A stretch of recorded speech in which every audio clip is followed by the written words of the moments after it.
Yeah, you would ask, wouldn't you? Well, I'm looking it up as we speak. I do not remember. Mario Mora, Yeah, 9-7. it was Mario Mora. And on the one-loss side, he has wins over Clayton Roca, Yep. Stevie Moore, 9-3, Tom D'Alfonso, 9-5, Rodney Morris, 9-8, which means that Rodney took both of his losses Hill, hill-hill. Hill, yeah. I wonder if he one-stroked a three-ball against Brandon. And then Brandon got a 9-2 win over Mr. Mora.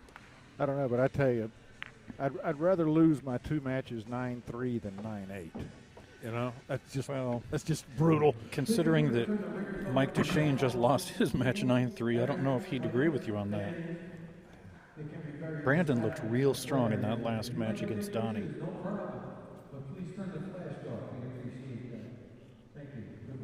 I just don't want to get that close to my sweetheart without a kiss, you know. I talked to Mike before the match. He said that that last match didn't really faze him. He didn't feel there was really anything he could have done. Sean was just in stroke and running out from everywhere. Mike said he feels good. Yeah, well, give Putnam his credit. He gave a pool lesson that match. He really did. Both matches in the last round were very lopsided, and really the Brandon Shuff Donnie Mills match I didn't get as much of a chance to watch, but the Mike Dechaine Sean Putnam match, I mean, Sean just really, he had everything rolling for him, and he was playing extremely well. And when Mike did have an opportunity, he wasn't able to take advantage. Yeah. 2 balls down. Shape on the one. And he's got shape on the one. Yeah, one thing about Putnam is, you know, he doesn't walk around with his chest puffed out and a lot of bragging and all that. He's a quiet guy. But he lets it stick to his talking, and it talks real well. That it does. Brandon seems to be in a hurry to get home. He's faster than his normal pace. I don't know. What side of the 4 are you trying to get on here? I want to be on as we're watching it, I want to be on the left side of it and just roll forward off the head rail and come back up to mid-table for the 5. Well, it's good for him to at least take a second and look at it. He didn't even pause for a second on that 2 ball. That was an interesting way to play it. He's got a different plan from me, but he's on the left side. You got on the left side. So I'm right. You're a genius. That's exactly how you'd have done it, right? Absolutely. Yeah. I told you the left side. Power draw into the 5. I read somewhere that it's always good to move as many balls as possible while running out. Yeah. You always want to run into traffic as much as you can.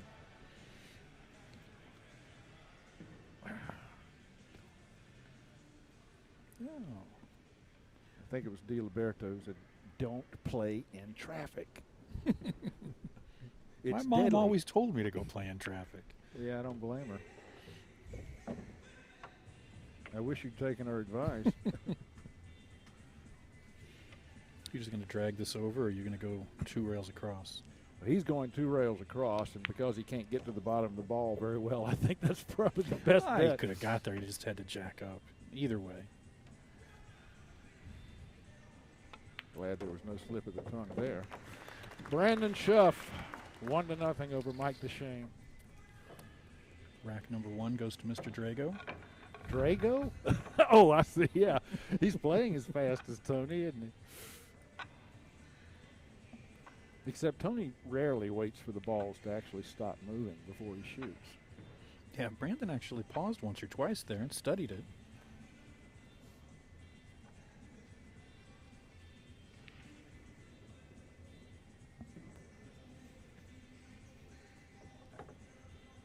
So now Mike is currently number 3 on the Mosconi Cup points list. I thought he was one point behind Rodney. He's 1 point behind Dennis.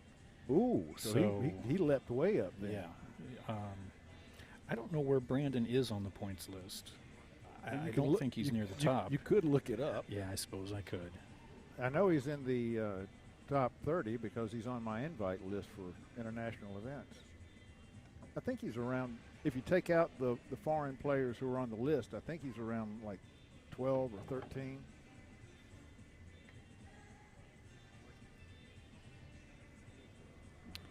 Brandon Shuff is currently, Shane, Dennis, Mike, Stevie, Rodney, Oscar, Mike, and Brandon. He's 8th. 8th, wow. But a win here would put him in the picture For the Moscone Cup? Yeah. Well, he'd be good TV. Yeah. As quickly as he plays, he'd be good TV. Well, and he's one of those young guns. I mean, he's somebody that's going to be a part of the game, hopefully, for the next 10, 15 years, and hopefully playing in matches like this. 7 ball is going to fall in the corner, and he's going to have shape on. Well, What's I the don't 4 know. gonna do? The 4 ball is going to probably mess up. No, that's all right. Now he can make the 4. Yeah. 2 balls went down on that break.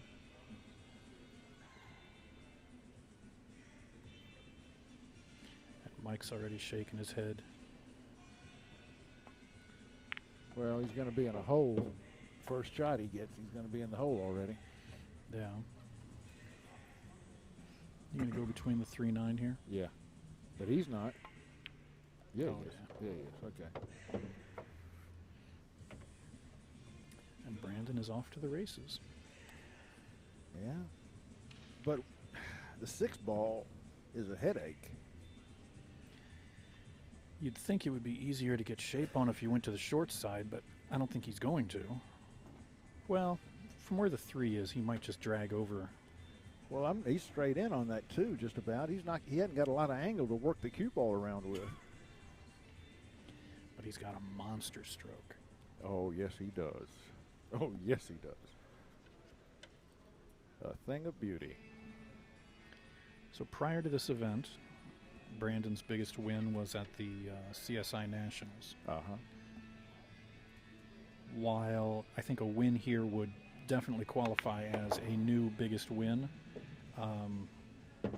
if he were to finish 3rd, would that you still consider that his best finish? I mean, the field at the Nationals was not the field here. Yeah, I think I would. I mean, this has been a very, very tough field, and he's played so consistently all week. You know, another player that really played well at this tournament was Matt Craw. Yeah, he did. He sure did. He had a very good showing. Well, I'm going to be really interested to see how he works himself into shape for this. He wants to be about where his bridge hand is. There's a pocket over there. No, not even close.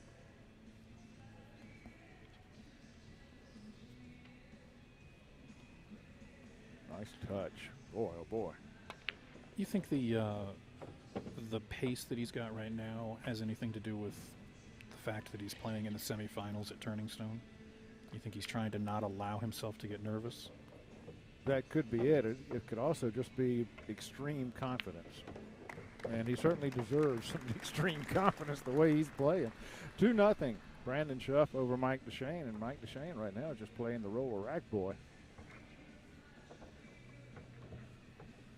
which is not a role he prefers. He did an awful lot of that last match. Yeah.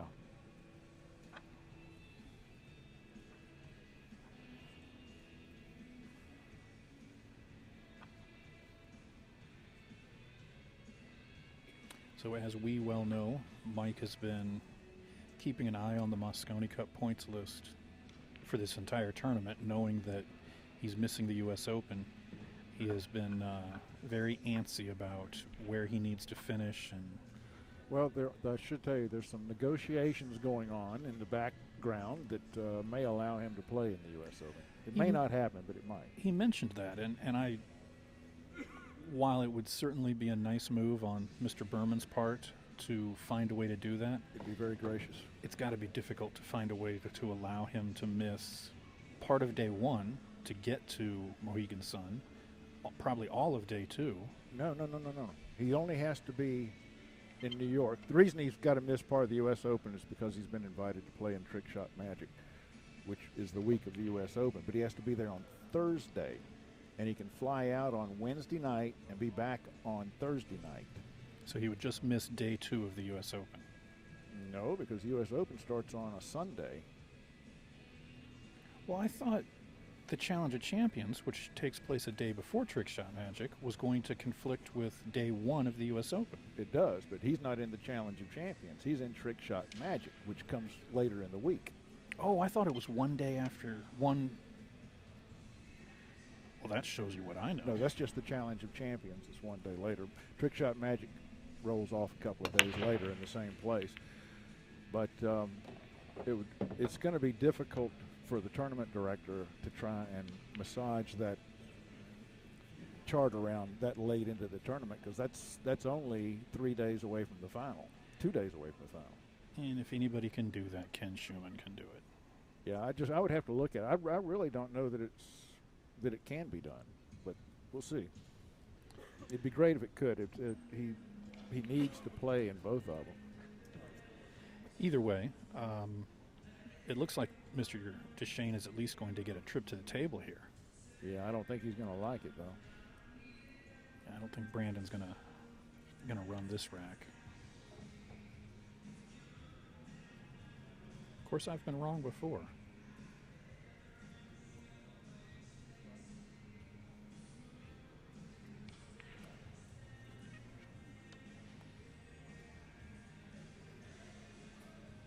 A brief thank you to our sponsors for this event, the Tap League System and Lucasi Hybrid Cures. They're the reason we're able to be here. Well, that plus the fact that we have no lives to keep us at home. That's true. And somebody's got to keep Delta Airlines in business. Although next year when they take another inch out between the seats, I don't know if I'll be willing to do that.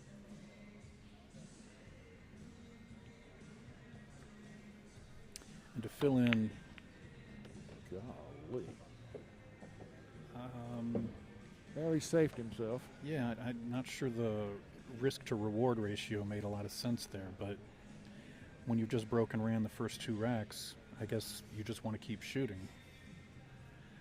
What I was saying is to fill in the listeners who are not familiar with what we're talking about, the Mosconi Cup event takes place in December, and Matchroom Sport, the promoters behind the event, have said that they will take the top 2 players this year off of the points list that they run, which is based on 5 events, U.S. Open 10 ball, Valley Forge, the 2 Turning Stone events in the U.S. Open. Currently, Mike is in 3rd place on that list. Now, conjecture is that Matchroom will probably refer to the list. There's 5 players on Mosconi Cup. And that Matchroom will probably refer to the list. What a shot. Watch out, there's a hole down there.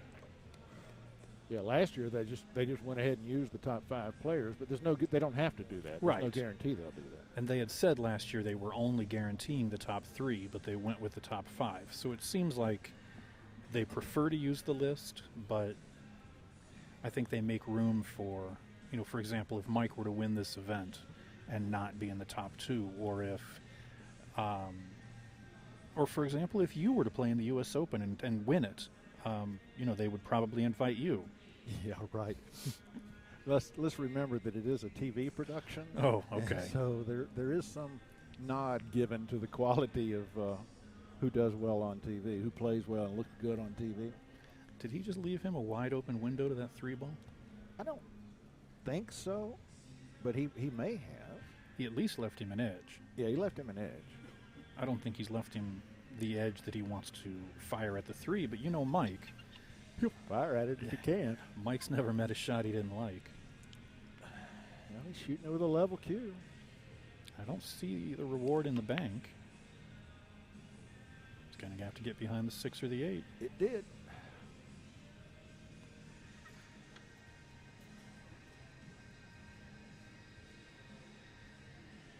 I was impressed in that last shot from Brandon where, early in the rack he kind of showed that he just wanted to keep making balls, but he was easily able to shift gears when he got to that 3 ball, knew he didn't have a shot, and went ahead and played safe. Yeah.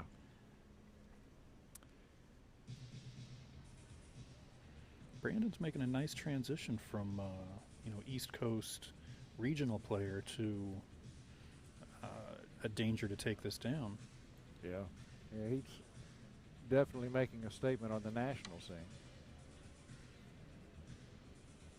And he wants to travel and make a statement on the international scene as well. Oh, he does. Oh, yeah. He's going to give up a shot here.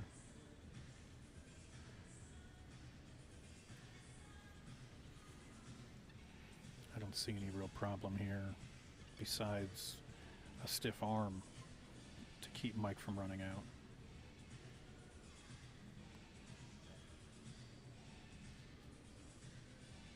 Is he going to draw under those balls? Guess so. And A little too much dynamite. yeah. Seemed like he drew under those balls to keep from having that kind of an angle.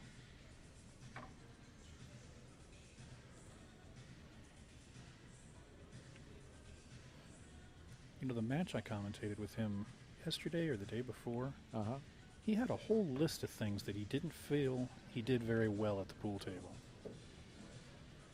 To the point where he even said, I don't shoot straight very well. He said, you know, when I have to slow roll a ball, he said, I don't shoot real straight. He said, I don't play very good safeties. Well, he could have fooled me. Yeah. Now, he does have a problem here. He's got to get past that 8 ball to get down onto the 7. If he runs into the 8 ball, it's going to be tough for him to predict the path of that cue ball. Unless he just nips the left-hand edge of it. What's he doing? Draw. 3 rails isn't even getting where he wants to be. Well, with bottom left, he'd actually go 4 rails. There's a pocket or 5. down here. Nope, not going to like it. Great save. That's a shot that Mike seems to like. He seems to like the let out your stroke and just power the ball home. He shoots it very well, but that was an extremely difficult shot.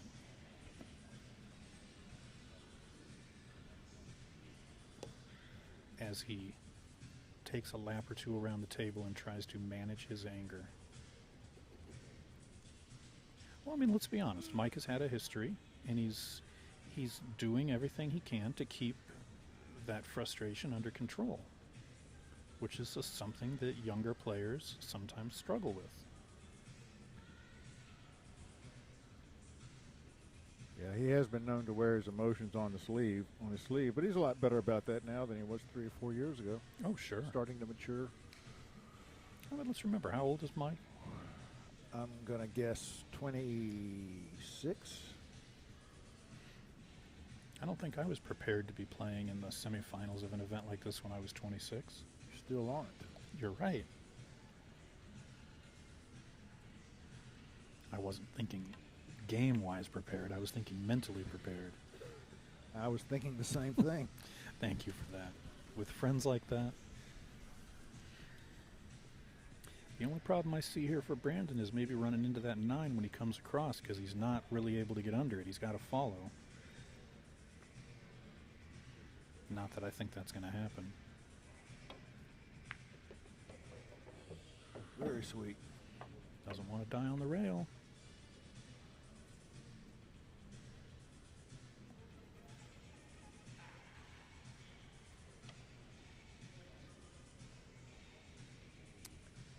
Oh, boy. Now, this is tough here. Jacked up like that. Yeah, that Look outside pocket. was asking too much. He's going to at least be able to see it.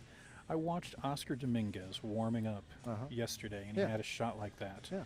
Fired it into the rail. Yeah. Went and got the object ball, set it back up, jacked up, fired it into the rail. Went and got the object ball, set it back up 3 times in a row, fired the ball into the rail. So that is definitely a tough shot.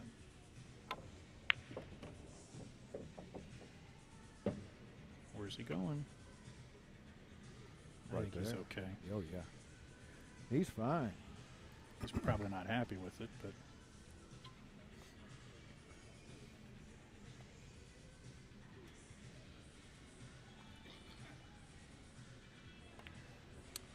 Mike Dechaine now trails this match 2-1. Shuff in the lead. But it's Dechaine's break, so we could have a tie match here pretty quick. And Mike had made a comment the other day that in a match between two players of this level, if you make a mistake like that, it's got to cost you 2 racks. So, in his mind, they're tied right now. Is the, do I remember correctly, the final here is a race to 13?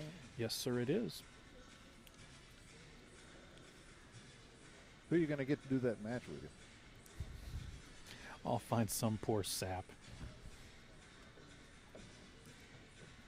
Although I don't expect it to be as long as Oh, no. prior finals. Don't even mention that. We saw a, what was it, 4 hour and 15-minute final here one time? Yeah. He let his cue ball go. I think he's not going to be okay. The players, you know, they all tell me how effective that cut break is, but since you have to let your cue ball loose, this happens. I mean, you're much more likely to make a ball, but what good does it do you if you wind up here? Right. But I'm not going to argue with the pros. If they say that's the better break, I believe them.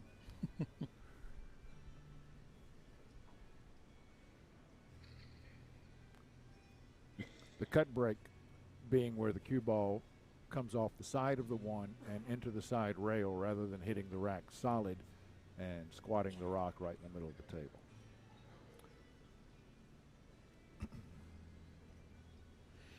I think Mike has just informed Mr. Shuff he'll be pushing out.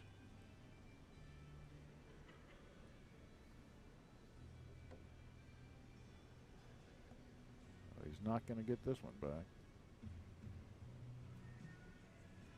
There's a big wall of balls down here. If he can find a way to put either Whitey or the one ball down here, he will certainly stay at the table. If he doesn't think he can do that, he will turn it back over.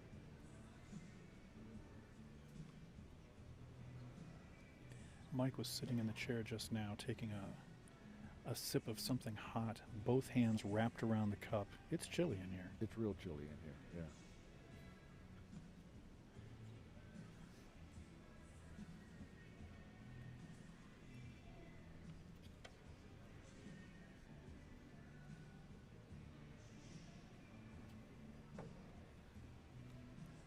Oh, and it's 100 degrees back home. I keep telling you, you don't have to live in the desert. That was a curious safety to play. He had all those balls to hide behind, and he chose to get behind the 3, which he didn't.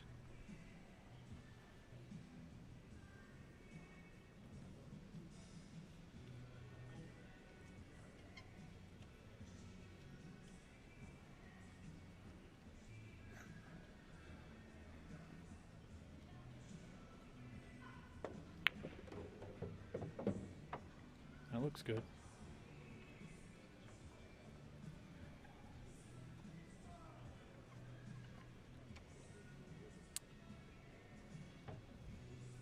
Yeah, everything's got a pocket now.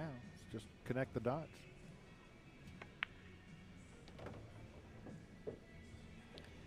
Mike has proven this week that he's awfully good at connecting the dots. Oh, man. He's been playing some beautiful pool. Well, we talked about Brandon's biggest win. Would you consider a win here bigger than Mike's ultimate 10-ball win? No. That was a tough field. That was a tough field. We only had one Filipino here this year. But that was a good one. Warren Kiamko. As if there were bad Filipinos. Right.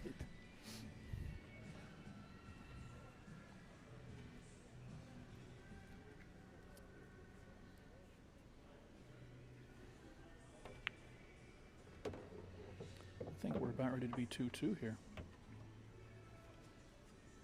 Unless you just cursed him, I think you're right. Nah, you can't curse Mike Dechaine. Draw over to the rail, spin up for the 8. Yeah. He hit his hand on something.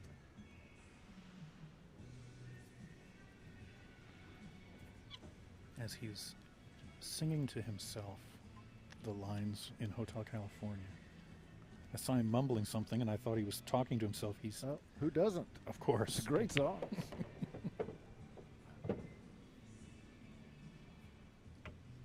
You know, I have problems with that shot that he just shot. You know, where you're coming out of there 2 rails. I have a tendency to go down to the short rail. Yeah. I like how he aimed for a spot on the long rail that made sure that he didn't do that. Tie match. Speaking of this song, there's a line in there that I didn't understand for about 20 years. And somebody told me about it, what it was. There's the line in there that says, smell of the colitas rising up in the air. Mm-hmm. Do you know what a colita is? Oh, I assume it's a plant of some kind. It's the flowering top of the marijuana plant. Well, I mean, this song has historically been looked at as real bad. Really? Oh, yeah. Supposedly on the cover of the album, because the cover of the album is the Hotel California, and supposedly there's a man up in one of the windows, and that's supposed to be some devil-worshipping person. I don't know. Oh, great. All we need is another conspiracy theory here. I went to... It's just good music to me. Oh, yeah. I went to, I believe it was a Don Henley concert, and he played this, and somebody sitting in the stands near us stood up and did the forked symbol, standing there just looking out at Don Henley, holding it up in the air. It's like, come on, really? Give me a break.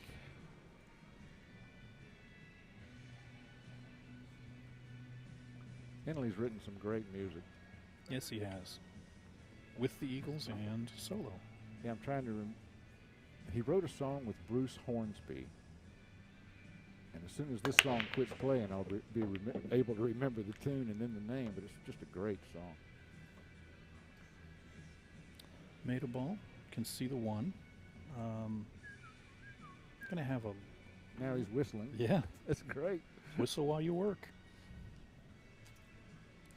Well, the 3 is going to be in the way of exactly what the path he would like to take, the easiest path, but I think he'll be fine with a little outside. Yeah. You just got to worry about the 8-ball and 9-ball growing big ears. Oh, he went with the inside. Took the 8 and the 9 out of play. He's played this game before, I'll bet. I don't understand how people do that.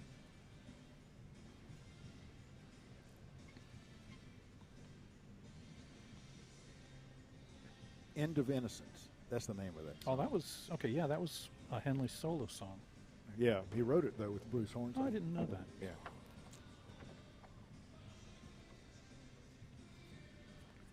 Bruce Hornsby sang it on the Tonight Show. And Jay Leno, you know, he came over to sit on the couch with Jay Leno, and Leno said, boy, that's a great Don Henley song. And Hornsby looked at him like, yeah, I'm glad you think so, since I wrote it. That's like a band I used to like out of the 80s called the Hooters. They used to sing Time After Time, Yeah. which Cyndi Lauper made famous. Yeah. But they wrote it. Yeah. Yeah.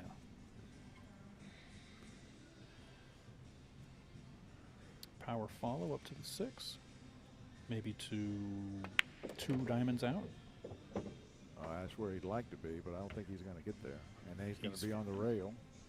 He's trying to give himself as much of a challenge as he can so that the match is interesting. Well, and I appreciate that. A little something for the audience.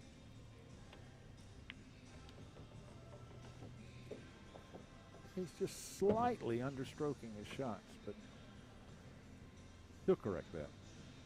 Yeah. So you're going to drag over and back for the 9 in the opposite corner? I think he'll play the 9 in the same corner as he plays the 8.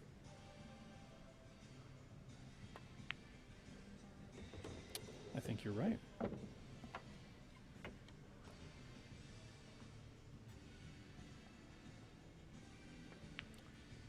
And from a 2-1 deficit, suddenly Mike Dechaine comes alive and is leading our match 3-2, and he's breaking. He's on a roll. Well, if you had to pick this match based on experience in matches like this, you would have to give the edge to Mr. Dechaine. Yeah. Yeah. You know, you watching Brandon throughout the latter stages of the tournament, you were wondering when the enormity of the situation was going to get to him, and so far it hasn't. It hasn't, yeah. He's having a good time.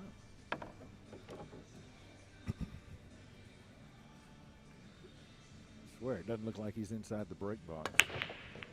Are we breaking from the box this time? I haven't seen anybody break from the edge, so I was assuming we were. I mean, you see where all the skid marks are starting from, one diamond in. Yeah.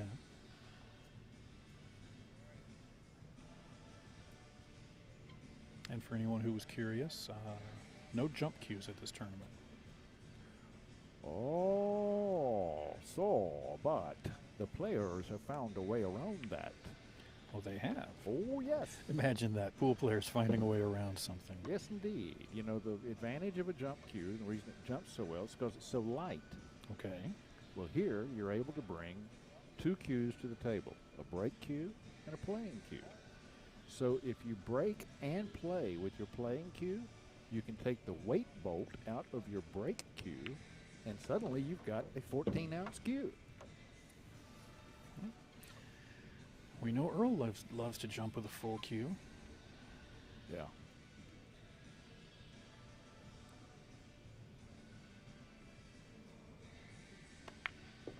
I heard someone from the audience before this match wondering where Earl was. It's in Germany. Exhibitions and clinics? Yeah. Yep. They said he gave an exhibition to a group of kids, little kids, 6 to 10 years old, and it was supposed to last a couple of hours. Oh, my goodness. That would be frustrating. I don't know how he missed that by a mile. He did. But anyway, Earl was giving this exhibition. These kids supposed to last a couple of hours. He spent all day with them. Played each one of them a match, tossed them up in the air and having a good time with them. The promoter said when those kids left there, they just loved Earl. Good for Earl. Good for Earl. Although we did miss him here.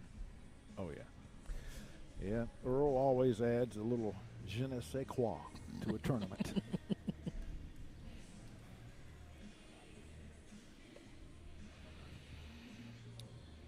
Well, Brandon's taken more time than it seems like he needs to.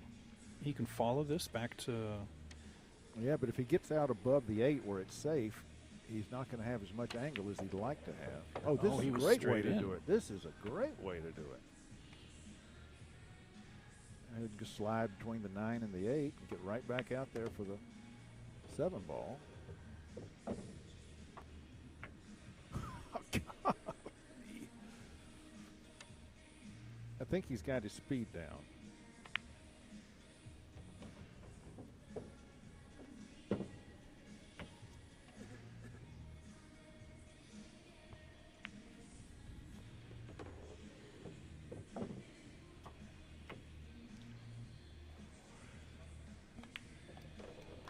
Three to three. Looks like this one's going to stay close. And rightfully so. Both of these players have played well. We didn't really see either one of them falling apart in the semis. How long have we been playing so far? 30 minutes. Yeah, 5 minutes are right. That's good. Good pace. No real drawn-out safety battles. No. Well, neither one of these guys like to duck.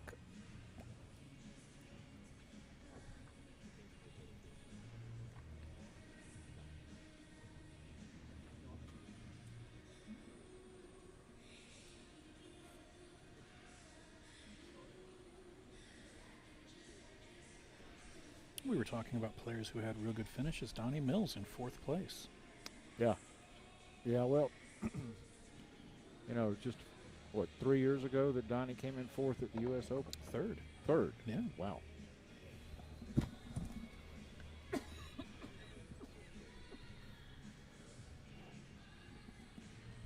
Donnie's one of those players that you wish he would, he had the opportunity to get out and play in more of these major events. Yeah. Yeah, he's solid. Yeah.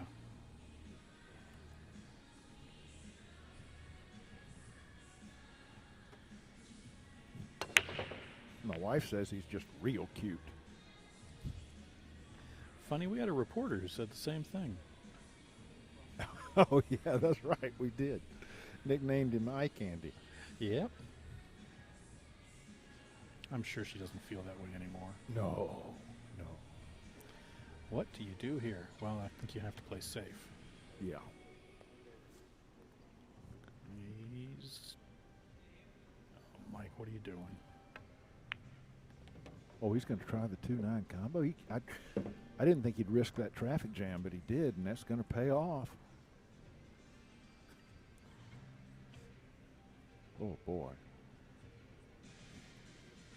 That's not bad when you can go from what looks like a surefire safety to To a winning the game-winning game. shot. Yeah. He's not sure about it. Yeah, I don't like it when he brings his head back up like that. See if he jumps up on this. Yeah, he jumped up, but he made it. He's all right. Yeah, there was something about it he didn't like, but that hardly matters now. 4-3, Mike Dechaine leads Brandon Shuff.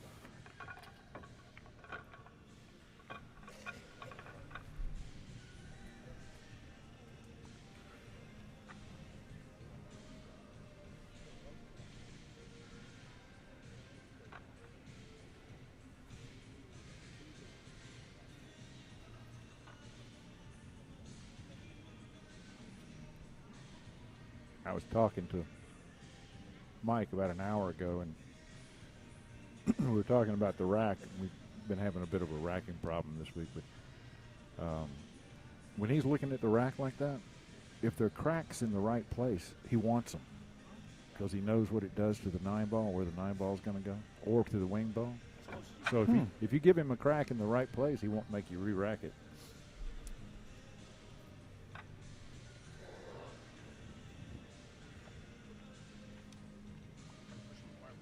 He went hill-hill with Rodney yesterday, and it must have taken him 10 minutes to get the rack right at hill-hill. Yeah.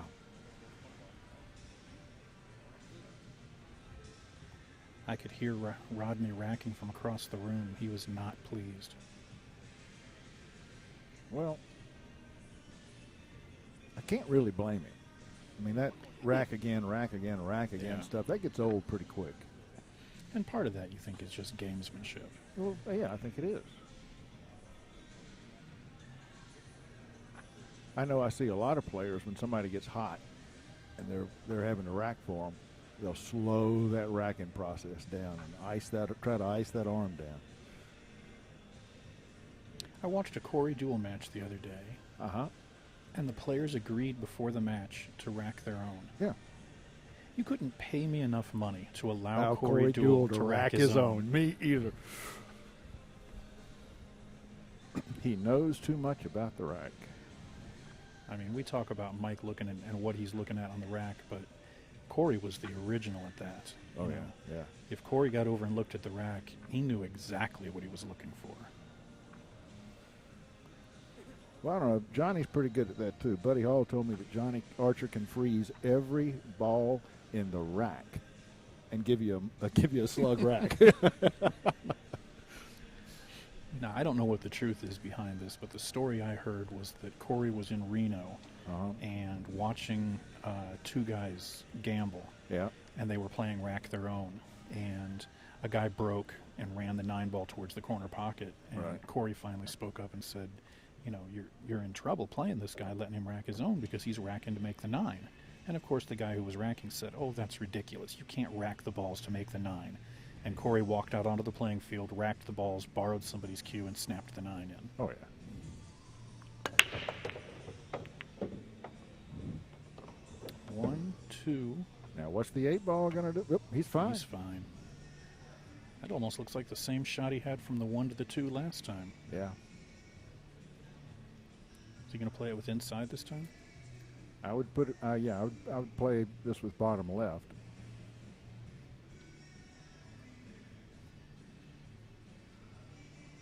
Looks like he's playing just straight left. Well, if he can come straight down the line. No? Straight left. Okay. He didn't even need the bottom. Of course, he's got a better stroke. Then both of us combined? I think so. He got a little straight on this. Straighter than he would have liked. Yeah, but he can accept that long shot on the 4-ball because all he's got to do is cinch it. The 5's in the corner just waiting for him. He's jacking up. What? I don't know what he's doing. Yeah, he doesn't like it. I would not ask the cue ball to do too much work here. He can make that shot on the 4. He could make it from twice that distance. Oh, he could get. Don't say that too loud. They'll bring out an 18-foot table. See, he didn't like it. Boy, I don't know. And I think he left a shot here. Sometimes you got to settle for the longer shot. Yeah, I mean, all he got out of that was 2 diamonds. Yeah.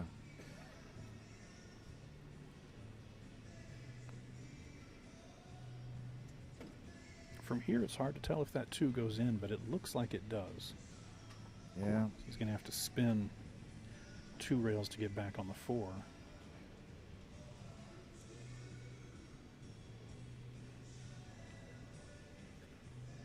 I almost like the kick here better.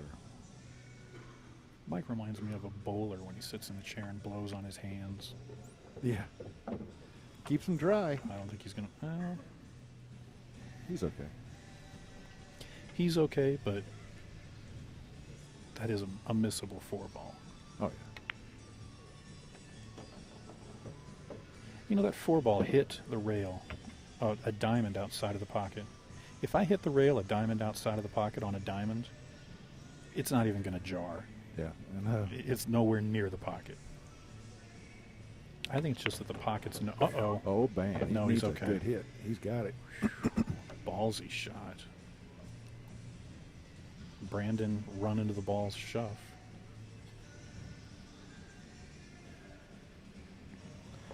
You know, talking about Corey and his knowledge of the rack.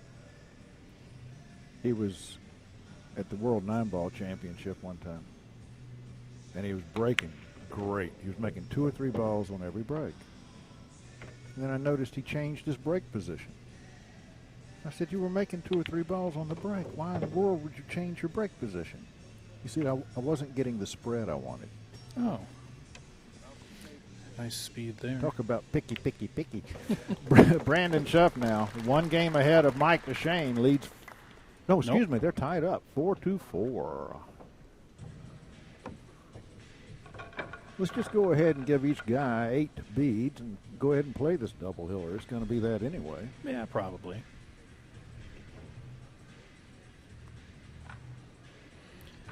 Straight race to 5 now.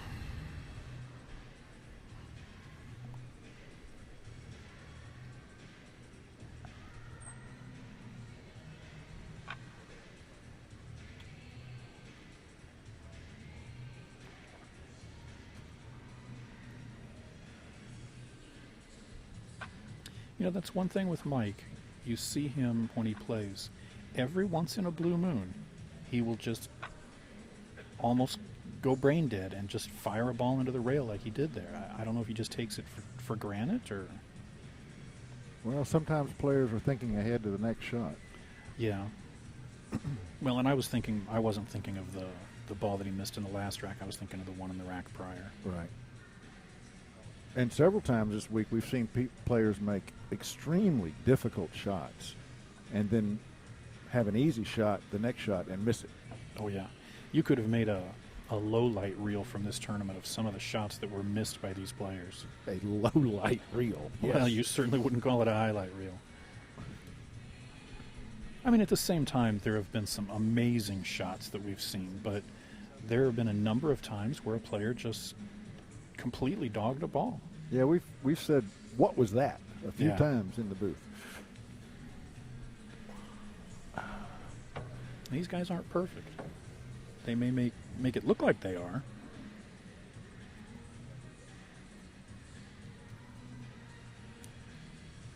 Mr. Putnam made a nice argument for that last round. Yeah.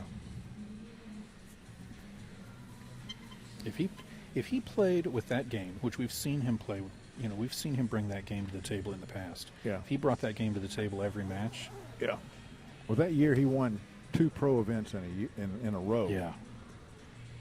He was so dead on precise. It was disgusting. I mean, you've got to go back to the days of, Bustamante in his prime. I mean, back when the Camel Tour was going strong, the players were winning back-to-back Camel events. Yep, Bustamante did that, and Perica did that. And then if you want to go way, way back, I mean, didn't Varner have a run there where he won, like, everything for 1 year? He won all but 2 events on the Pro Tour for 1 year. Well, and Corey did the same thing. He had a year there where he just won everything he entered. Yep.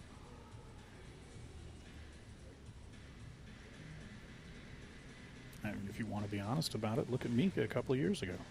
Oh, yeah.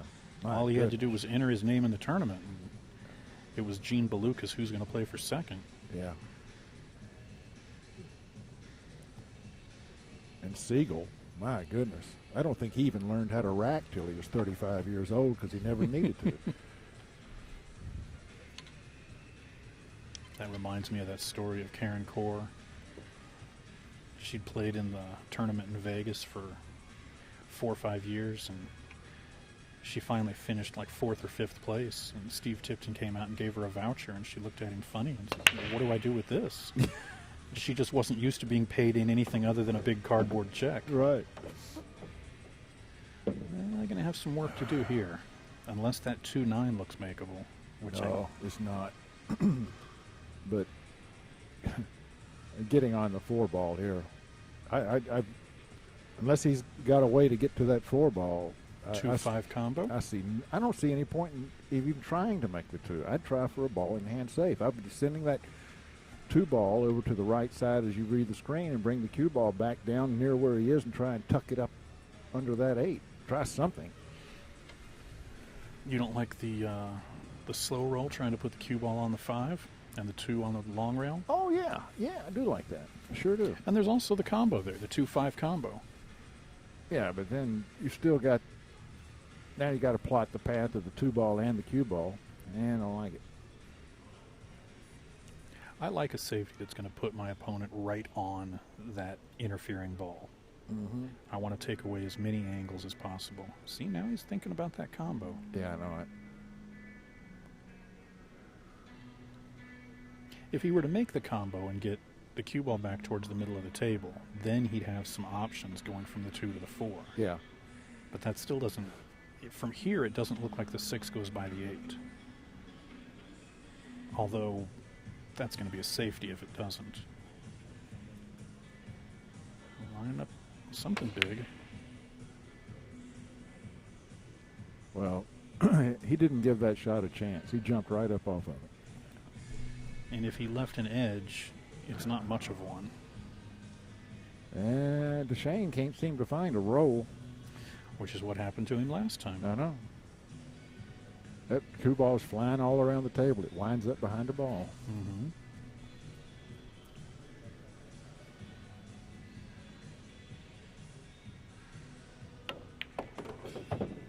Wow. Look out. Got to hit it. Got to hit it harder than that. Well, you can still see it. That was a pretty sporty inside shot to come into that window. That was a sporty shot. Safety here, or are you going for the run? Going for the run. Pretty easy safety. Nobody studied that 6-8, so I'm going to have to assume that it passes, and he's, of course, going to go for the safe.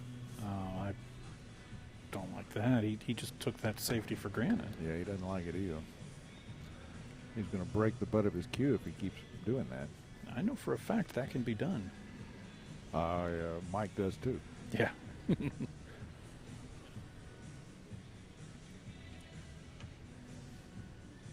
I think he keeps a supply of butt caps in his case. Speaking of not giving the shot an opportunity to go. Well, he didn't get any penalty for that mistake. Well, Brandon's gonna try out his butt cap. Yeah, he tried it twice just now. I mean, if you're going to get down a 2-stroke a ball and then miss it by 2 diamonds, you can't really blame it on your butt cap. No. I think Mike might be able to take control of this. This 4 looks like it's makeable. Oh, it is. Oh, he knows that ball took its time. As our friend Weich would say, it wiped its feet before entering the door. Yeah. Something's bothering him. I think we had some people sitting down on the rail that might have distracted him. And I mean, let's face it, this is not a 1-stroke shot here.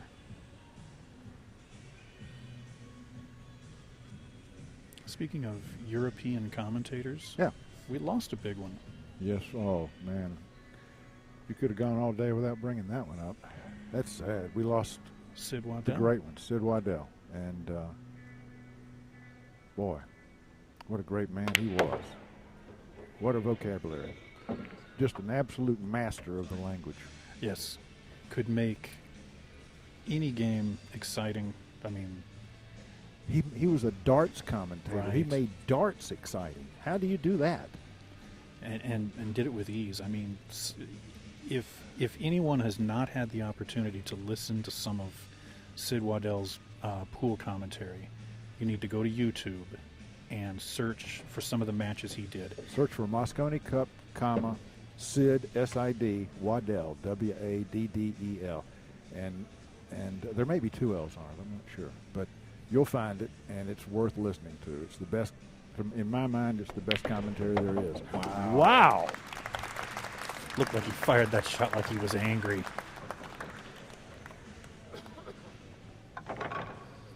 You know, a lot of pool purists didn't care for Sid's flamboyance in the box. But he wasn't broadcasting for pool purists. He was broadcasting for the masses, and they loved it.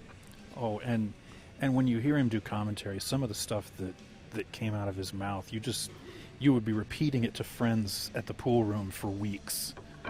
You would look for shots so that you could pull one of those Waddellisms out of your bag. Absolutely. Some of my favorite ones when the America won the Moscone Cup, he said they're dancing in the White House tonight. You know, I mean, it's just beautiful stuff. And you know, you can say things like that and have it sound corny. Yeah. It never sounded corny with Sid. No, it never did. It was all so real. What a heart that guy had, too. Oh. We'll be missing Sid for a long time. Looks like he's gonna. How old was Sid? When he died, he was mid-70s, 74 to 76. I didn't know he was that old. Yeah. Yeah, his original claim to fame was doing darts commentary. Yeah. And if I remember correctly, there's some kind of a story of how he got into billiards. If there is, I don't know it. Okay. I think Sky just wanted a great commentator for the Moscone Cup, and he was the best they had. I thought it was like a Mitch Lawrence thing where he just kind of had to fill in at the last minute and a star was born. No, because he'd been with Sky for quite a while. Okay. Because as we know, Mitch was pulled in to do commentary at a match, and he told him, "I'm not a commentator." Now, Mitch had a history in acting. Yeah. He was a parent on 90210. Yeah, and he played in the lawyer show that starred Andy Griffith, Matlock. Matlock. Oh, yeah, okay. he I was a didn't know regular that. in Matlock.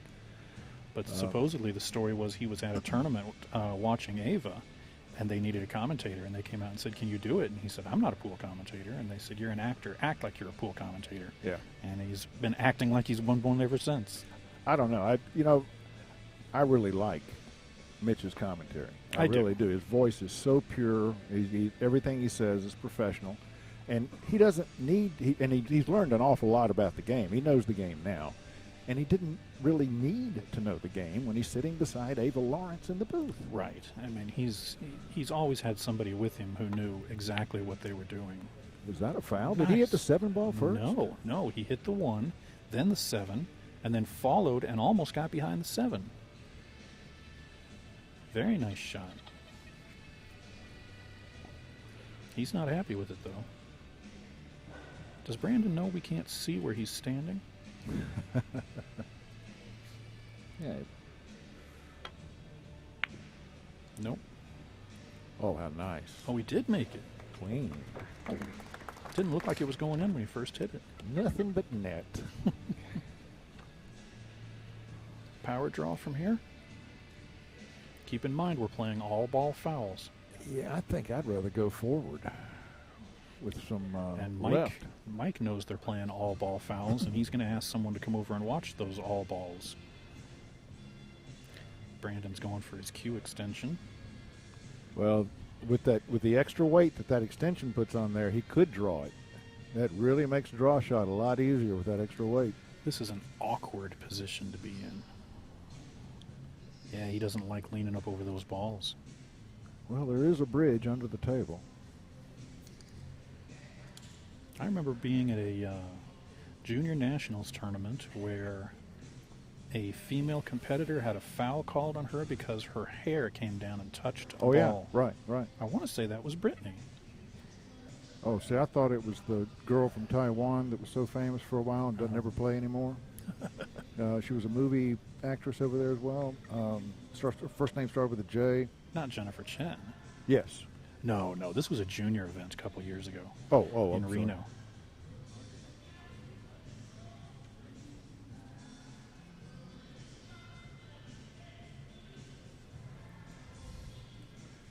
We just heard from our director that Nick Varner was called for a foul when he was bridging over a ball, even though he didn't touch it. The ball moved, so they called a foul on it. Wow. Yeah. Well. Ooh.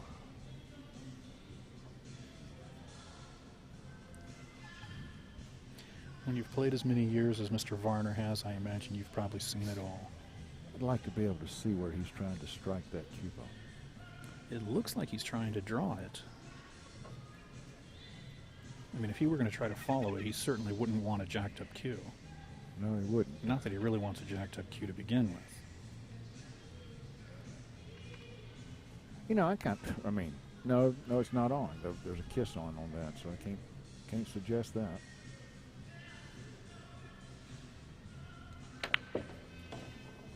He hit it pretty good. Oh, no, well. I thought he was going to set up a 4-9 combo, but now, can he just whisper past that 4? Come out to the center of the table. Yeah, no, I think the 7 ball would send him over to the right side. Oh, you're thinking about hitting the 4 on the right. Yeah. That's a dangerous shot. You run into that 6, you're going to give up an angle. Yeah. And you've got no matter where you leave it, the 4 and the 9 are close together, and Mike would love to jump out of the chair and punish you for making that mistake. Well, he'd just like to jump out of the chair and punish you.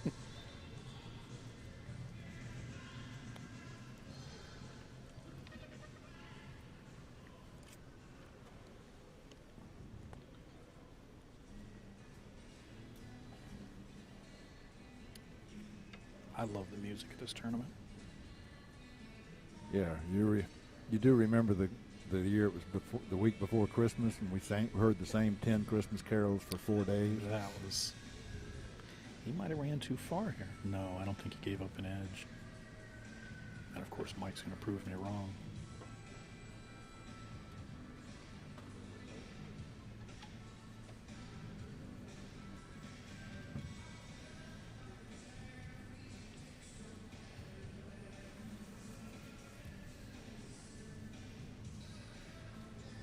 Looks like he doesn't have an edge. I don't even know what he's trying to. I guess he does. Yeah. Oh, yeah. He had a big yeah. edge. He's going to have to get on the 5. He did. Or the 8. Brandon needs to use that S masse to masse between those balls. Yeah. Yeah. Where's Mike Massey when you need him?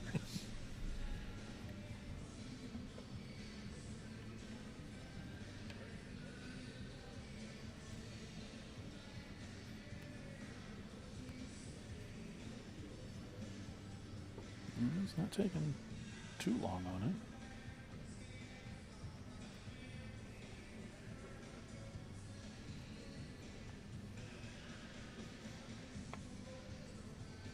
Oh, ball in hand to Mike Dechaine. That's going to be a big mistake. That's the mistake that could cost him the match. Mike already leads the match 5-4. Yeah, and if he gets to 6-4 and breaking, I don't like Brandon's end of it. Now, Mike's got unfinished business with Sean Putnam that he would really like the opportunity to finish. You reckon? Yeah. I'm sure Mike is just figuring, he wants a match with Sean where both players get equal opportunities at the table, and we'll see what happens. Of course, right now Sean is, up in his room, relaxing, sipping on a Coke, cooling down. Oh, yeah. He's going to walk in here loaded for bear, ready to go. He doesn't really care who he plays. And no, he doesn't. To be fair, the way he played that match, it doesn't matter who he plays. Yeah. Mike might have ran a little far here.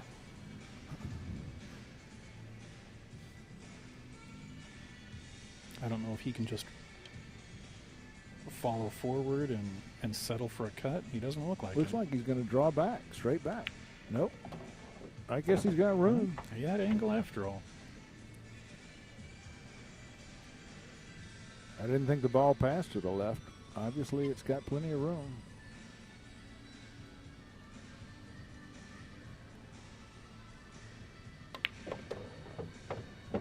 Oh. There were so many different places he could have gone to get shape on that 8. And yeah. It's interesting that he went there. I mean, it's the perfect spot. He's on the right side of the ball, not too much angle.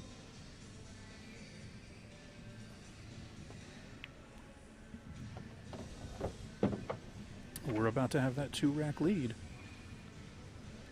And the break.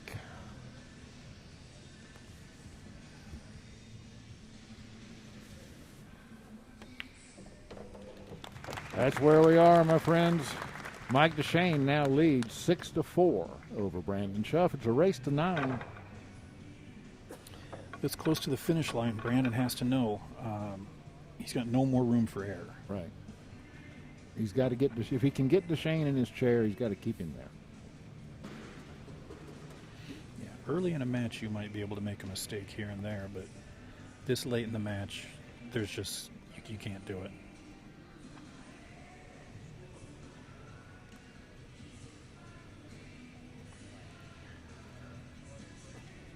Also important for Mike to keep this break under control, not let the adrenaline run. And yeah, he was showing us his 36-mile-an-hour break before the match, and the cue ball jumps up real close to the light. But then comes down and squats in the middle of the table. Yeah.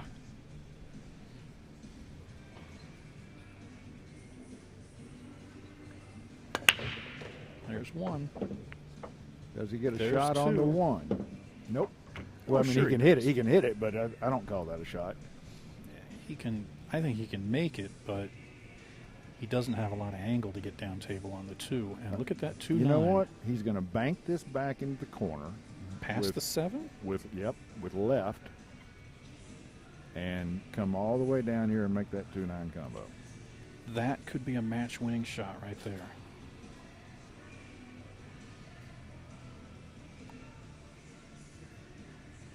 I'd sure like this shot a lot better if the 7 Oh, he wasn't could there. cut it. He's not going to... That's playing to a window. Really? And, to be honest, that's just as good as playing to the 2-9 for him. Yeah, yeah. I mean, he's going to get the same result. He's going to get the W. Yeah, it's just going to take a couple extra shots.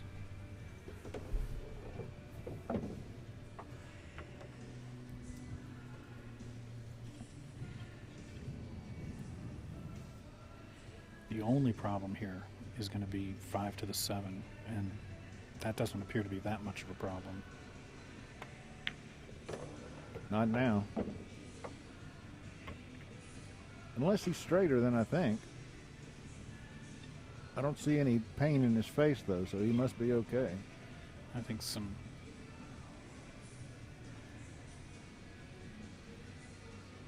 Two rails and out. Maybe use 3.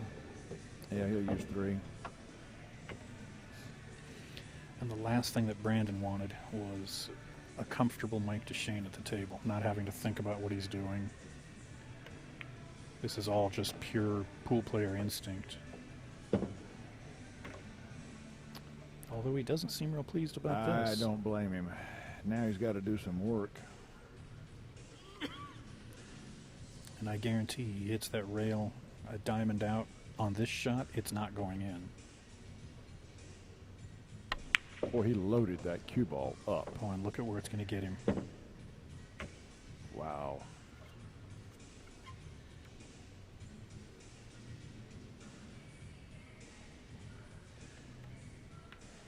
Well, Mike Dechaine, 7. Brandon Shuff, 4. And Dechaine is breaking for the hill. He got a big break and run right there when he needed it. I imagine he'd appreciate one more. All Brandon wants is a trip to the table here. Just give me an opportunity. One more chance. Mike's having a good time. I'm not sure Brandon is. You know, I imagine Brandon's twisting inside.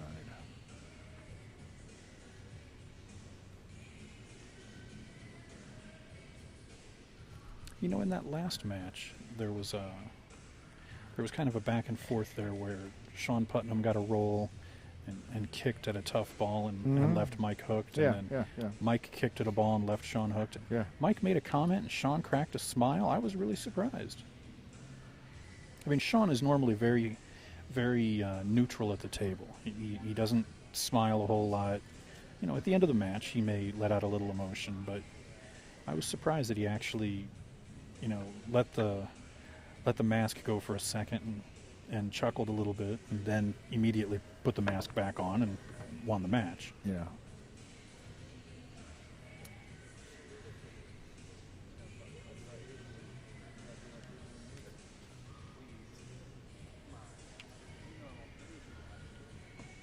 Well, Brandon's still in good humor. He was just teasing Dechaine about inspecting his rack.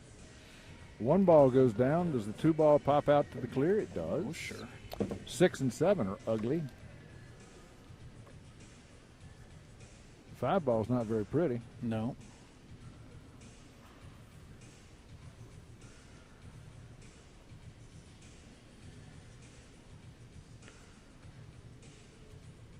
I'm not sure where you break that out.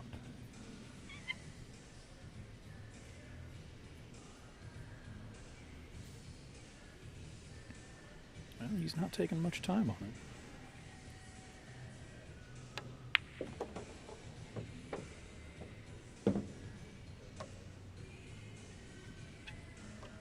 You know, with all this traffic down here, getting on this 4 ball is no automatic thing. I think he'll 2-rail it into the corner. I do too, but it's still not automatic. Sure makes it look that way, doesn't he? Wow. Well, I seem to be saying wow a lot this match. He's obviously got something in mind here. We'll find out real soon what it is. He has. How did he break that out and then get up on the 5? Oh, like that. No, he's not on the 5. No, he's not on the 5. He meant to hit that a lot harder.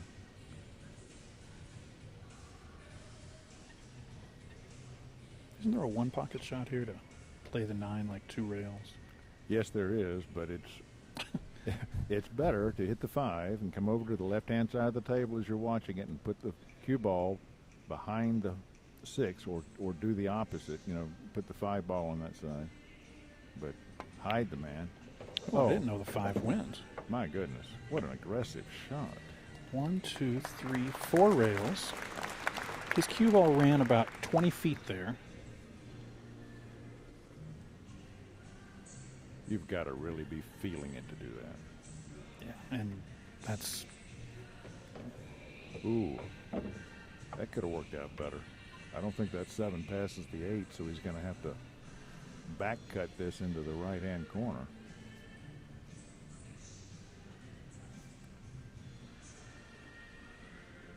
Looks like he's undercutting it from here. He did undercut it. And he played a 2-way shot. Yes, he did. And Brandon's just going to be sick. Yeah, Brandon's shaking his head.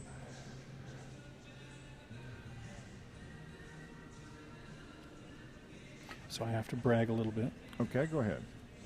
My 15-year-old daughter. Yes. We were out driving somewhere the other day, and I allowed her to choose the music off of my iPod. Yes. No Taylor Swift, nothing like that. She immediately went to the Queen. Really? And we listened to Queen for the entire drive. Amanda's such a sweetheart. I think I brought her up right, especially when it comes to her choice in music. Well, Oh, that's going to be... He didn't really give that much of a chance. I think Brandon's just allowed the score and that role to get to him. I have no doubt that you brought her up right, but Amanda's sharp. She makes pretty good choices on her own. Hey, I had something to do with that. I don't know what, but yeah, something. You stayed out of her way and let her make her choices, yeah. No, I'm just playing. Well, I think that's going to be the end of the line here for Brandon. Pretty quick. Mike Dechaine now enjoying the view from the top of the hill. Brandon Shuff is only halfway to the summit. It's going to be quite a task to depower Dechaine. But Dechaine gets sloppy. I wouldn't put it past Brandon. Yeah. He's completely capable, and I'm not saying he's gonna jump to the table and put a 5-pack on Mike here, but if you allow him control at the table, it's just going to come down to whether he can make balls on the break and keep shape. And Mike came up dry. Now, does every ball have a pocket? The 1 does, the 2 does, 3 does, 4 does, 5 does. Once the 4 is gone, 6 does, 7's a little tough. If Brandon wants to show that he has the game to win an event like this, he has to get out here. Yeah. Because somebody who's going to win this tournament gets out here. Uh-oh. I think Came the a little adrenaline hit him that time.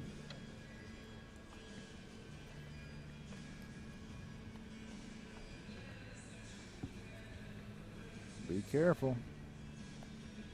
Boy, Mike is eyeing. He got all right running into a ball. But he's got a funny angle. He's going to have to come 2 rails to get on the 5. Yeah, but that said, the rest of the table is now easier.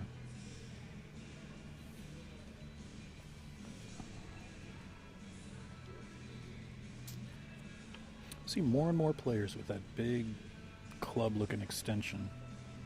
I think Johnny was one of the first players I saw use that. He was the first one I saw use it. I'm trying to think of the name of the company that first made those. I've got one. Fellini or something like that. I don't remember.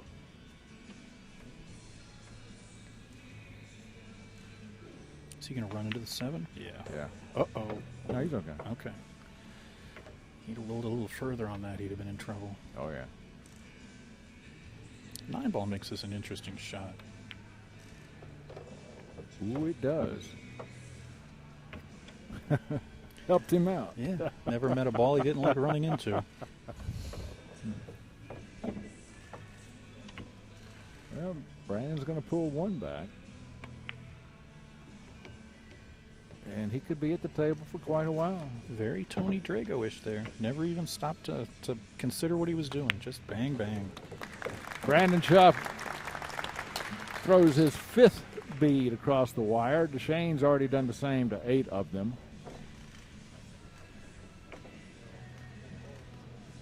Brandon has to devote himself now to denying any opportunity to Dechaine. Yeah, he's got to play perfect from here. He's got to, and he's got to, you know, when you're behind, you're supposed to play more aggressively. But in this instance, when you've got a great player on the hill, you've got to consider some conservative moves to keep any opportunity away from him. And that'll be the test. I mean, the odds are against him getting breaks and wide open racks the next 4 games. Right.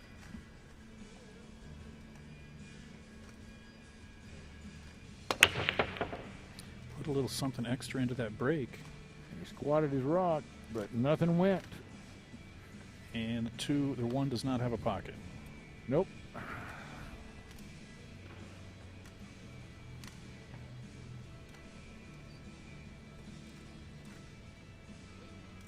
fairly easy combination here.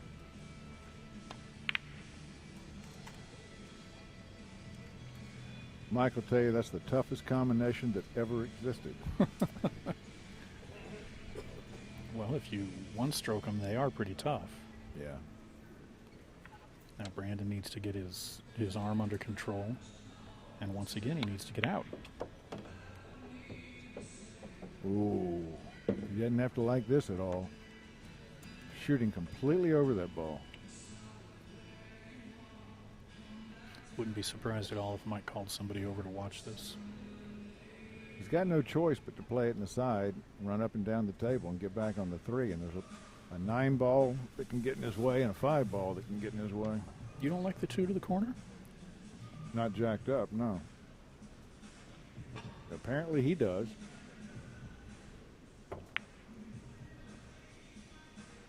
Yeah. That's not a tough shot for him.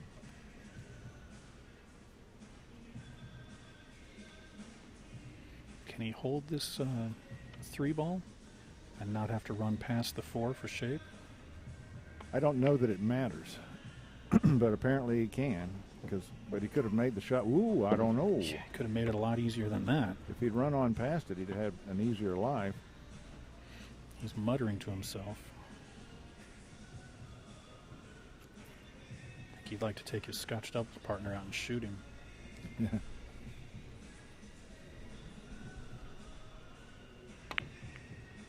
What a shot from Brandon.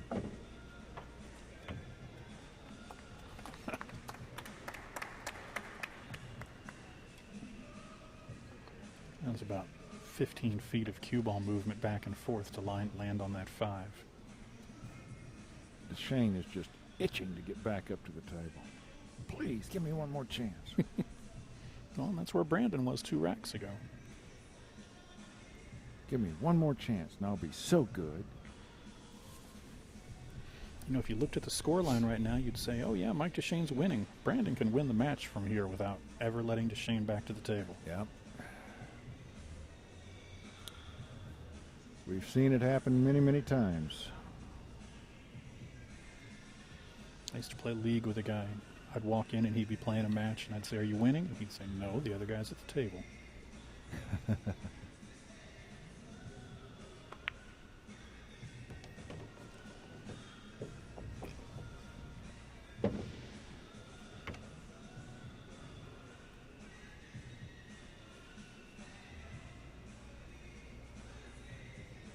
Mike's got an 8-5 lead, and he looks sick in the chair.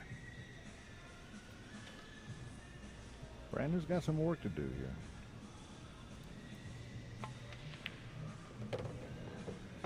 Oh, wow. He really widened the angle on that shot. I thought the 9 ball was going to be in the way on that.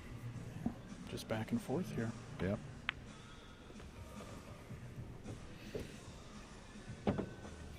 Two-ball Cosmo from here.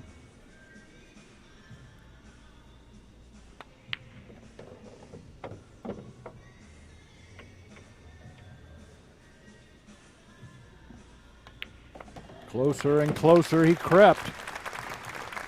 Now 8-6 with Brandon Shuff breaking. If he gets through this one and it becomes 8-7 with him breaking, suddenly he's the favorite player to win this match. So I'm going to test your memory. Okay. I remember I told you this the other day. We'll see if you remember which player it was. I was watching a match. Yep. Player A won the first game. Yeah. Did not move their bead. Yeah. Player B won the second game. And as player A got up to rack the balls, player B walked over and whispered in his ear that he did not move his bead for the first game. Right. And they both moved beads. Which Right. player was it that told him about that? Player A. Yeah. No, it was Jennifer Bretta. No, it was not. See, your memory is just going. I thought it was Jennifer. Karen Core. Oh, Karen, yeah, okay. Well, they're so similar. It's easy to confuse them. I'm speechless. Oh,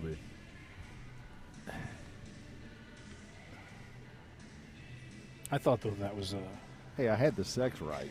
Yes, yes. And I can't say that very often. 4 ball, 8 ball,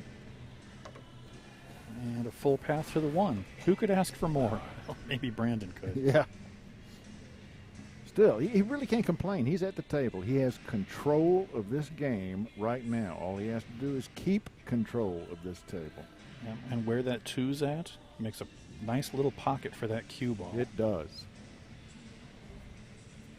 If he can put that cue ball in between the 2 and the rail, there's not a whole lot of places the 1 can be where there's a shot. He's considering a two-way shot, banking the 1 and then hiding behind the 2. If he makes the 1, he'll have a shot on the 2. If not, he'll have a safety. I don't think he got there. Yes, he did. Just don't make the 1. I think he made it. No, he wants to make the 1. Yeah, he's okay. Okay. Mike was out of his chair, and he's back in the chair again.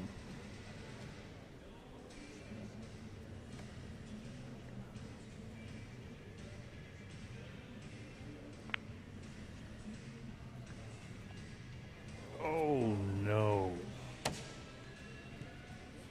The death of a good effort.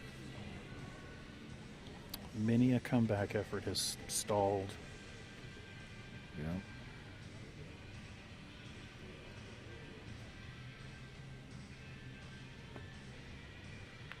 I watched a player the other day come back from 8-5, and as they pocketed the ball to get to Hill, they watched in horror as the cue ball scratched. Oh, yeah. Isn't that great?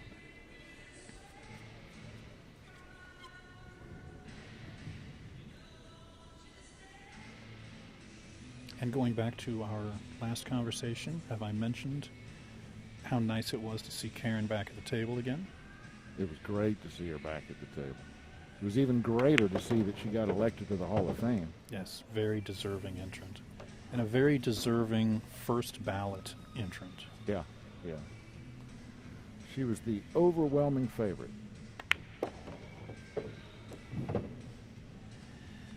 As I think you would consider Mike the overwhelming favorite here. You think? Yeah. What time have we got? It is 20 minutes after 6. We have not had a round today that ran even close to the allotted time. Gotta love it. Yeah. And don't get us wrong, guys. We love watching Hill Matches, but matches that drag out with the players studying a shot for 5 minutes each time, and it's not, nobody wants to watch it. Yeah. We've got about half the bleachers on one side of the room here full of fans, and none of them are nodding off. And a full VIP section on the other side. Mike Dechaine is in the finals. Defeats Brandon Shuff 9-6. Congratulations, Brandon, on a great, great event. 3rd place, big win. You got a big future ahead of you. And man, we've got a great match coming up. 2 totally different styles of play. Mike Dechaine and Sean Putnam. That'll be coming your way at 7 o'clock. So grab yourself some potato chips and a beer. Relax in the Barco Lounger and stay with us. We got the finals coming up in 30 minutes. Right now, I'm Jerry Forsyth for Mike Howerton. Thanks for watching. We'll be right back.